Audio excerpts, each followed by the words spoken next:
আসসালামু আলাইকুম। আশা করি আপনারা সবাই ভালো আছেন, কিন্তু আমরা শেরপুরবাসী মোটেও ভালো নেই। আমাদের কালকে টিমের আমরা একটা মিটিং করছিলাম রাত্রে ৯টার সময়। ৯টার সময় মিটিং করার পরে আমরা সিদ্ধান্ত নিয়েছিলাম যে আমরা আজকে সকাল ১০টার সময় আমরা বন্যার্তদের ত্রাণ দেওয়ার উদ্দেশ্যে আমরা বের হব। মানে সকাল ১০টার সময় আমরা ত্রাণ বলতে আমরা মানে আমাদের তামাশা এলটিডি আমরা মাত্র শুরু করছি আমাদের, কিন্তু ওইরকম ভাবে আমরা এখনো সফল হই নাই, অথবা আমরা সফলও না। কিন্তু সকালবেলা আমি যখন ঘুম থেকে উঠে সবাইকে ফোন দিলাম, ফোন দেওয়ার পরে এনে আমার টিম মেম্বার আছে নুনবী ভাই, আমার বড় ভাই, টিমের সব থেকে মানে সিনিয়র লোক।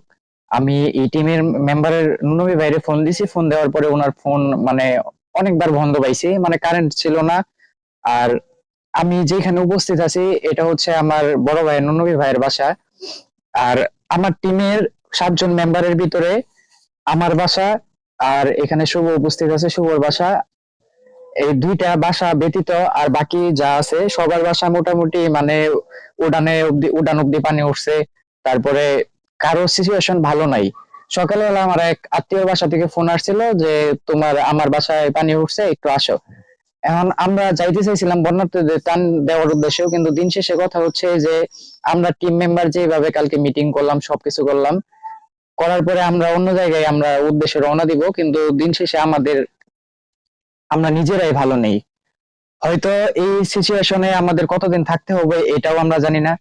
আর আমাদের শেরপুরের অবস্থা মনে করি আমি সব থেকে বেশি খারাপ বর্তমানে। কারণ হচ্ছে আমাদের, আমি যে জায়গাটাতে আছি এই জায়গাটাতে এখন পর্যন্ত কোনো জায়গায় আমরা পানি টানি এরকম ভাবে আমি জন্মের পরে উঠতে দেখি নাই। আমার নুনবী ভাইয়ের ঘর যদি দেখাই আমি, আপনারা যদি খেয়াল করেন,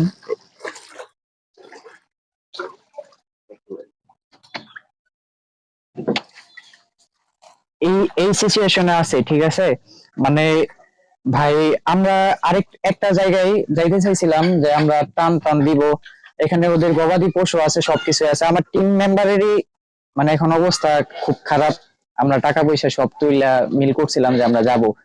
অনেকে আমাদের মানে কমেন্ট করতে, আমাদের পার্সোনালি আমাকে মেসেজ দিয়েছেন অথবা জানাইছেন যে দীপ, তোমরা একটু যাও বন্যার্তদের পাশে দাঁড়াও, তোমাদের টিম থেকে আমরা একটু এখান থেকে নিউজ পাইতে যাই। কিন্তু দিন শেষে আমাদের অবস্থায় ভাই একদম নাজেহাল। আর আমরা টিমটাও এরকম ভাবে দাঁড়ায় নাই, আমাদের যতটুকু সামর্থ্য ছিল আমরা ওই সামর্থ্য অনুযায়ী আমরা চেষ্টা করছি, আমরা ব্যবস্থা করছিলাম। কিন্তু ভাই আমাদের অবস্থা খারাপ। আর আমাদের এখানে আর আরো আশেপাশে অনেক বাসা আছে, এগুলার অবস্থাও খারাপ। আর আমার ইউনিয়নের বিহারি পার আছে, এগুলা তো পানির নিচে আছে।